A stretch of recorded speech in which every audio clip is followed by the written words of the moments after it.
What are you hoping to see out of your group tonight? I want to see our best game. We want to do a good job of playing the way our team plays, and we want to do it for 60 minutes. Yeah. And then you're hoping that Farabee and Frost rekindle some previous chemistry by putting them together? It's not even... They didn't play together a ton in Philly. I mean, they've had stretches. They're familiar. They're good friends. That comes into play. I think it's just us looking at our lineup and trying to figure a way to what gives us the best chance to win, really, at the end of the day. And we think the three of them could be a good line together. What's the value of a guy like Dryden Hunt in this organization and how he's able to pretty seamlessly fit in whenever you call on him? Yeah, Pat, I think that's a lot of his maturity. One, he's been around. I think when he was a younger player getting sent up and down, there's probably frustration that came into play at times. And now I think he has a real good handle on who he is and what we need out of him. So he'd look to see whatever line he was penciled in on. He understands the type of game he has to play in those situations. And the other thing that he brings a lot of value for our team for is he drives the bus with the Wranglers. He really does. And he's had a great year offensively. But I think he sets the tempo for that team. So there's so many great things that he brings to the table, both with the Wranglers and when we call him up here.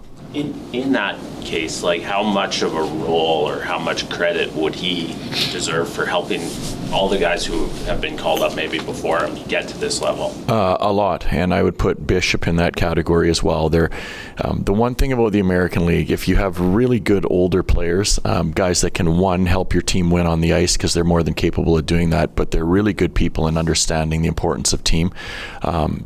It makes the younger guys that we're trying to develop sooner than later feel way more comfortable, and I think it's a massive thing in regards to getting guys to the level we think that they're ready to play at the NHL. So they deserve a lot of credit, those players, as do the coaches down there. Can that, Ryan, start to work against a guy because of his value at the AHL level? Like, when you start talking call-ups and leaving a guy there can be so good for sort of the whole farm, does that start to work against you somehow?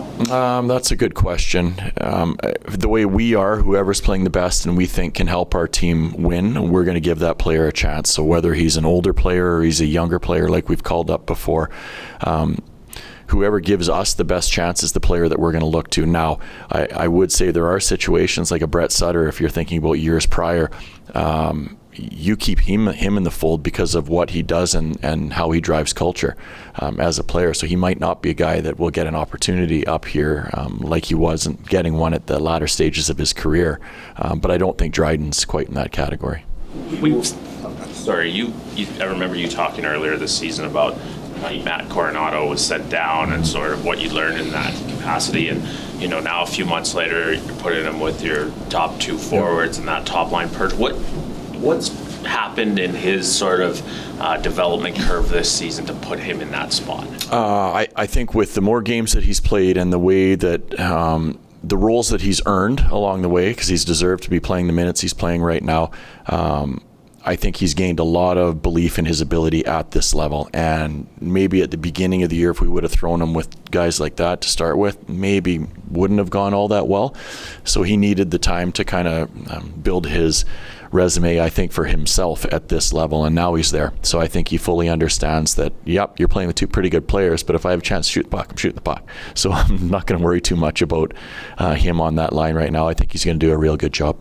And we've seen Matt have a lot of chemistry with Huberdeau and Kadri on the power play. Are you hoping offensively, especially, that sort of projects onto 5-on-5? Yeah, sure. I mean, when you put your power play units together, eventually you're thinking, is this something that will work 5-on-5? So you're trying to work into it. And they have had some success as a power play unit over the last little bit. So we just feel the time is right to give Matt the opportunity now.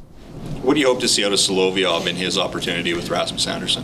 Be fast with the puck. Make sure he uses his size to advantage to close in on people quickly and get him to the wall right away. And really taking a lot of pride in being a real good defender for us. Penalty kill I'd throw in there as well, Aaron. Henley's baby watch related? Yes, we're welcoming another Hanley into the fold here. So unfortunately for us, he's not available for us tonight, but great news for him and his family.